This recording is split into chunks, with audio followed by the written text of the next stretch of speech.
All right, guys, this is my third time attempting to record this video. Let's hope that the third time truly is the charm.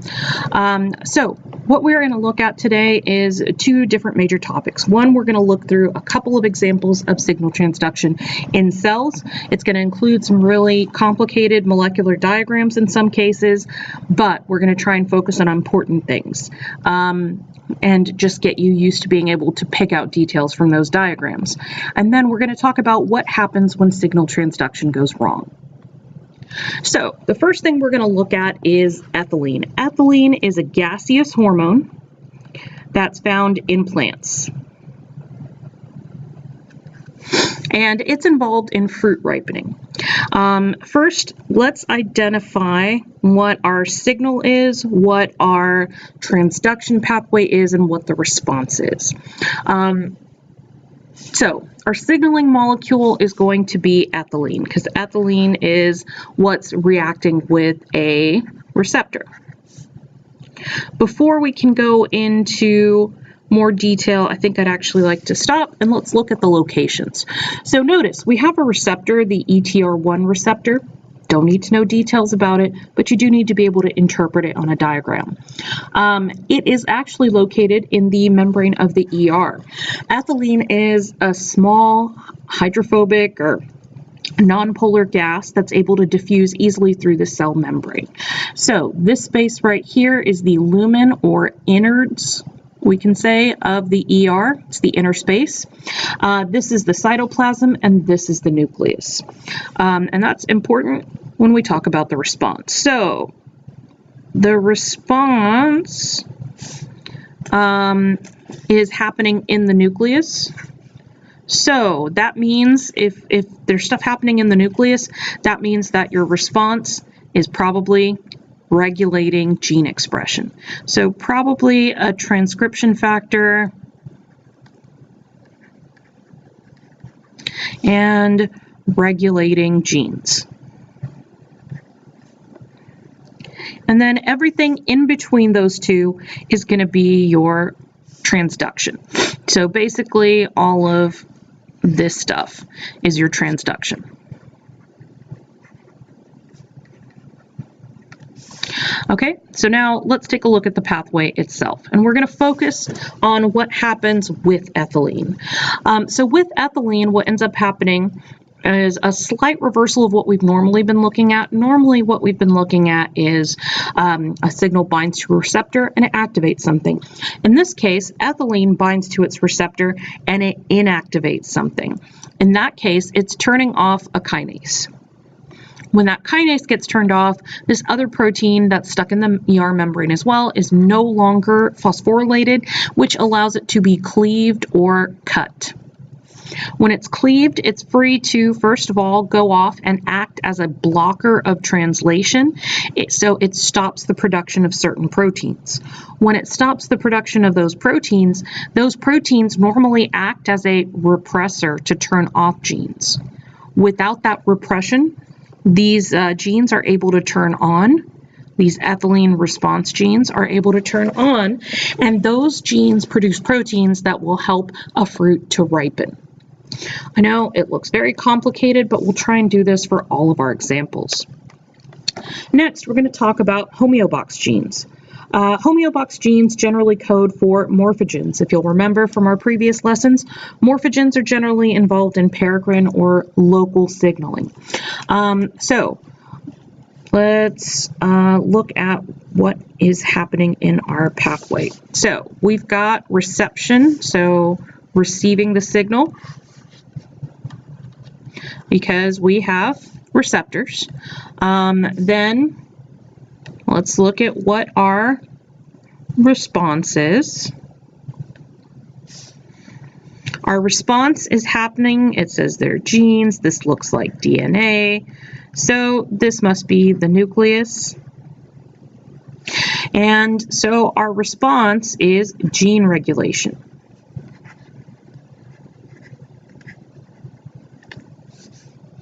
And then everything in between that is going to be the transduction. So all of this stuff is the transduction. What is the purpose of all of this? Well, the purpose of all of this is to determine the fate of cells while an embryo is developing to a full-term fetus and baby. There's a lot of complicated signaling going on during what's called embryogenesis. Embryogenesis is basically the process of going from a single-celled fertilized egg all the way to a baby that's ready to be, well, usually to, I think, to fetus. So a more multicellular, complicated organism with a lot of different cell types. So something needs to tell those cells what type to become. And a lot of this is processed by these homeobox genes and these morphogens that are produced by them.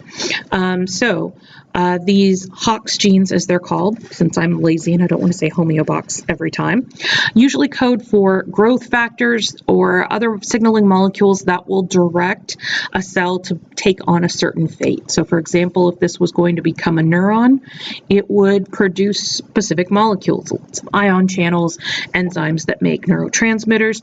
If this was going to be a muscle cell, it would produce actin and myosin, which are molecules that are responsible for muscle contraction. So depending on the type of cell it's going to eventually become, it will have different genes turned on. And which genes those are usually determined by this signaling pathway. So we have a number of molecules in here. Notice that everything that's in the transduction part, you can kind of term second messengers. There are other terms for things, we're not going to go into that, but notice you're basically passing on a signal. You have here a receptor, you have here another molecule that's getting the signal, and that's passing the signal on to this other molecule right here, RAF, which is passing a signal on to this MEK, which is passing a signal on to this ERK1 or ERK2, which then goes into the nucleus and becomes a transcription factor. Now, just because we've looked at pathways that involve transcription factors and regulation of genes does not mean that all of these signaling pathways lead to transcription or lead to gene regulation. So keep that in mind. You can always be thrown an FRQ that has some other cellular response in it. The important thing is to look at the diagrams they give you, look at the information they give you, and use that to try and figure out what's happening. All right. Let's start talking about some changes in signal transduction pathways. So we're going to talk about mutation or two, I think it's just the one, where something happens to mutate one of the proteins involved in a signal transduction pathway, and then that causes some sort of physiological change. So let's look at androgen receptors. Androgens is the general name for the class of proteins that testosterone belongs to. Testosterone. Sorry, I have to sound it out when I spell it. So androgens are just kind of the general category they are. These are the male sex hormones, basically. They are actually steroid molecules. And if you remember anything from our biochemistry unit, hopefully you remember that steroids are lipids. They are hydrophobic, which means that they can pass through the membrane without any sort of transport protein. Because of that, their receptors can actually be inside of the cell. So they have intracellular receptors. So their receptors are not bound to the membrane. So this yellow molecule right here is labeled A to stand for androgen.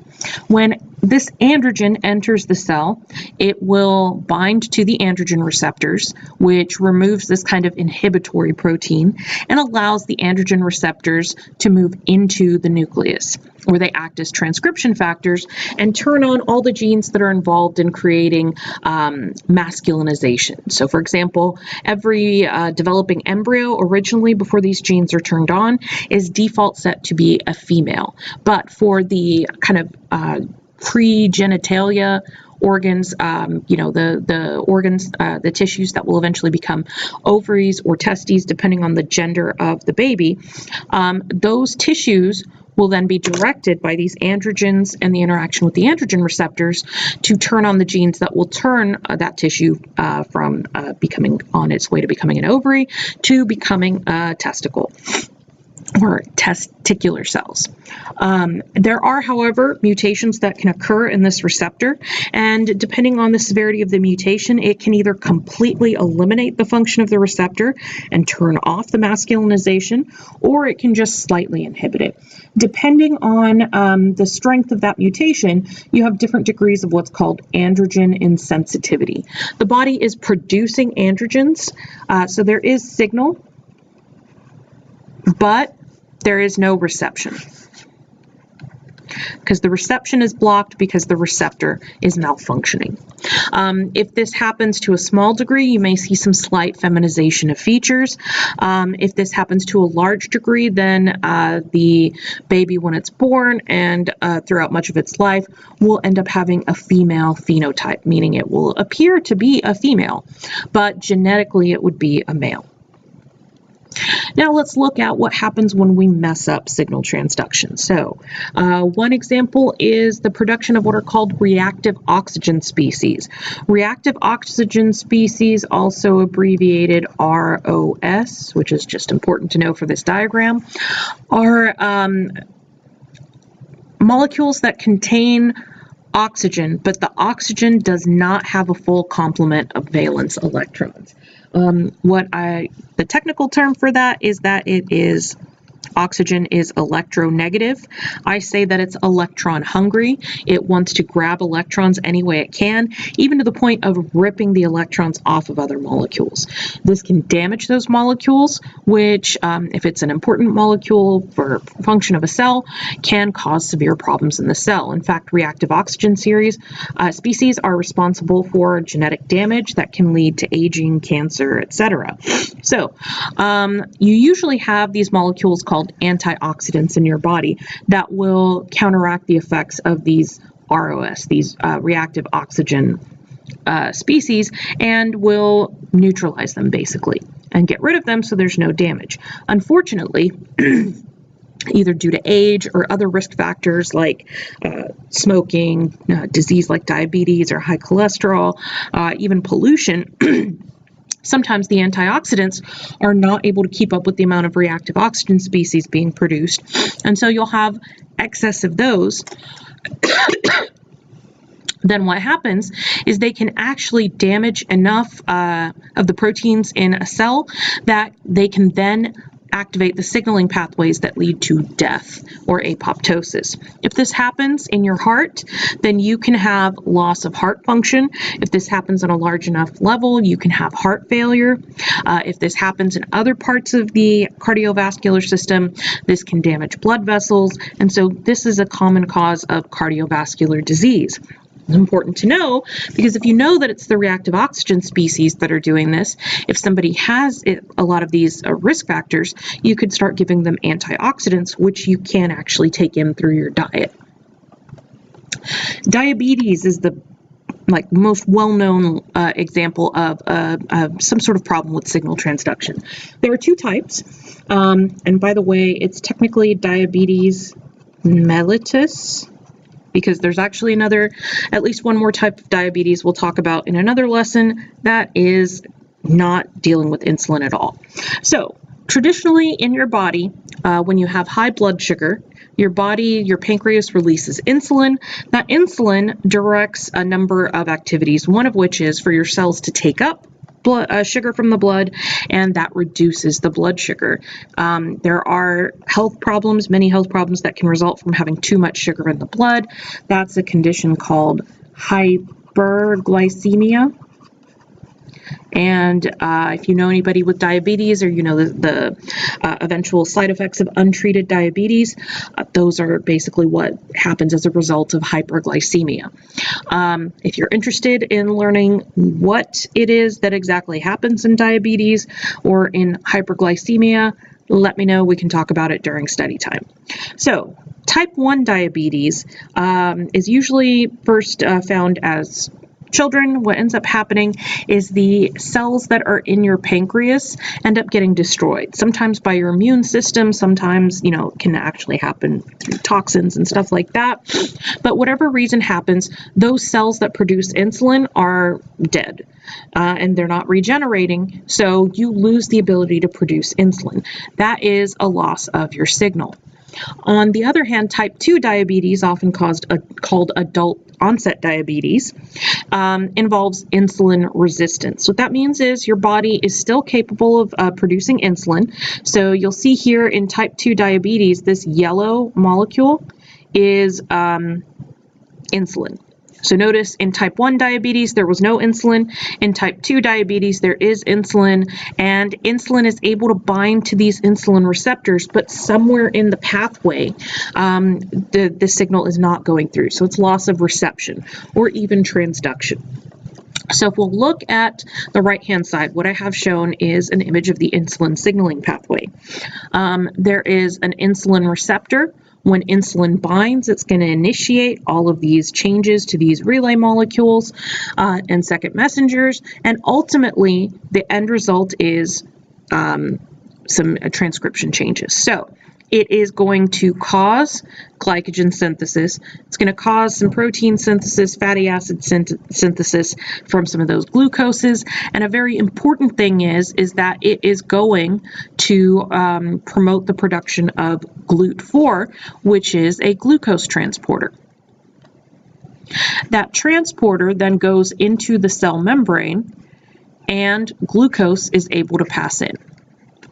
That reduces the amount of glucose in the blood.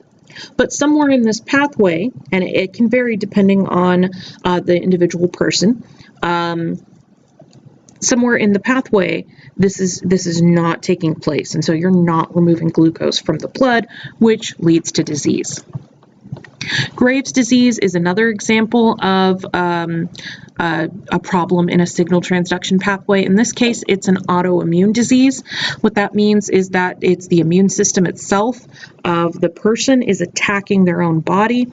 This is in a kind of roundabout way. So what happens normally is the pituitary gland secretes a hormone called TSH.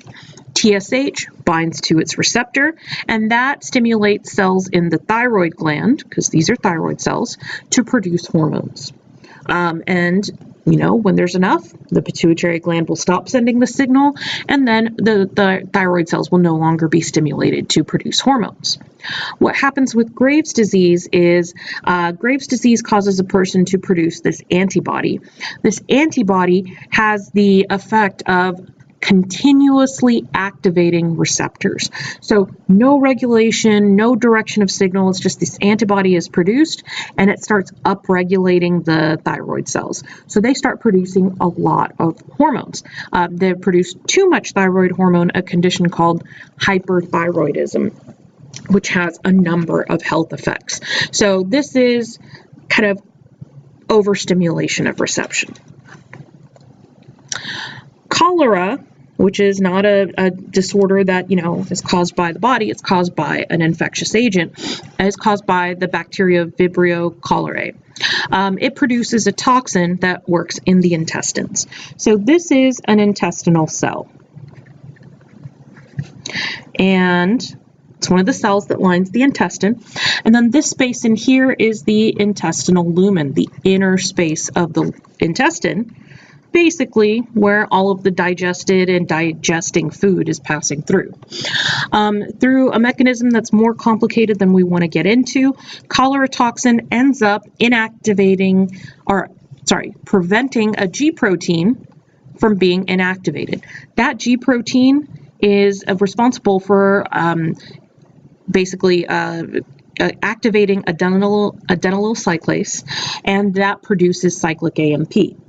So that thing is constantly turned on, which means adenylyl cyclase is constantly turned on, which means a crap ton of cyclic AMP is being produced. That cyclic AMP in these cells happens to act to turn up the activity of ion channels. Those ion channels start pumping out sodium, potassium, chlorine, carbonate ions, bicarbonate. Don't quote me on that. And then what ends up happening is, if you remember our lessons on water potential, Yeah, you forgot them? Go back and watch them. What happens is water always moves from hypotonic solutions to hypertonic solutions. Another way you can put that is water follows the solute. So if you start pumping solute out, then that means water is going to follow. What the side effect of that is, you have a lot of water in the intestine. Well, when there's too much water mixed in with the remains of your food, you have watery feces and you get diarrhea. Not pleasant. Oftentimes deadly. All right, now we're going to look at the effects of some neurotoxins, poisons, and pesticides. Neurotoxin called Tetrodotoxin is found in pufferfish. It causes sodium channels to be blocked, which prevents the activation of these calcium channels, which you should have seen in our synaptic signaling activity that we stuck in our notebook. Preventing those calcium channels from working is going to prevent neurotransmitters from being released. So it basically blocks signaling in the nervous system. And when that happens, the signals that it blocks can be the ones that regulate your heartbeat, the ones that regulate breathing, and so untreated tetrodotoxin is deadly because it's not reversible on its own. Once that tetrodotoxin binds, it stays there. Nicotine, and this is one of the super complicated diagrams. I'm going to point out what you need to look at.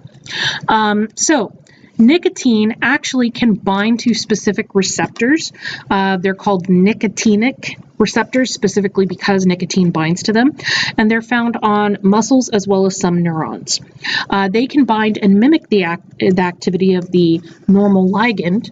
And so when they do that, they'll cause, in this case, depolarization of a cell. And the end result of that is that it will release dopamine. Dopamine is a neurotransmitter that has wide-ranging effects in the body. And that's one of the ways in which nicotine can act. If you're interested in talking about dopamine and epinephrine, come to study time. All right. Prescription drugs can also be used to modify signal transduction for our benefit. So for example, when you have high blood pressure, that's called hypertension, and you can take antihypertensive drugs to treat that. There are a number of different types. They act in different mechanisms, but we're going to look at a couple. So there are some calcium channel blockers. They're blocking the entry of calcium into heart cells. When that happens, those heart cells will not contract as much, and that will slow down the heart rate, which lowers blood pressure. Something similar happens with alpha and beta blockers.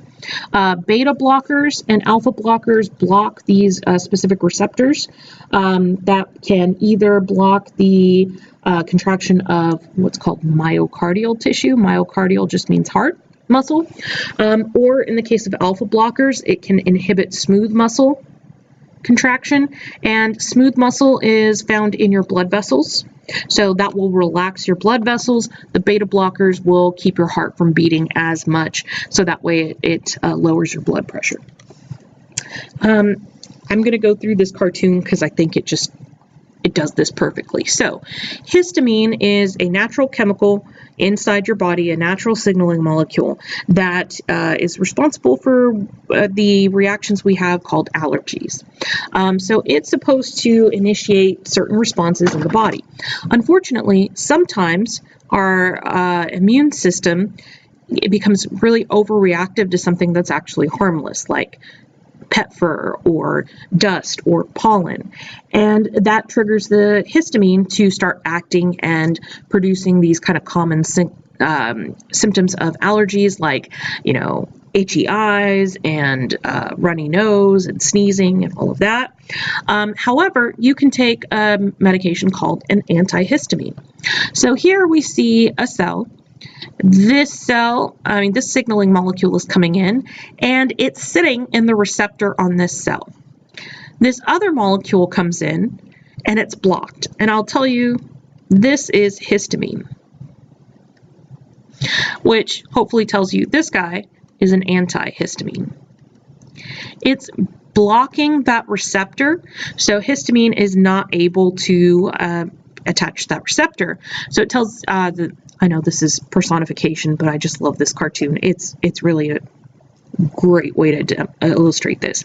It's saying, I need to tell this goblet cell to make more mucus. So if you ever get really mucusy when you have allergies, meaning you've got a runny nose, this is what is basically happening. That histamine attaches to a cell, signals it to produce more mucus.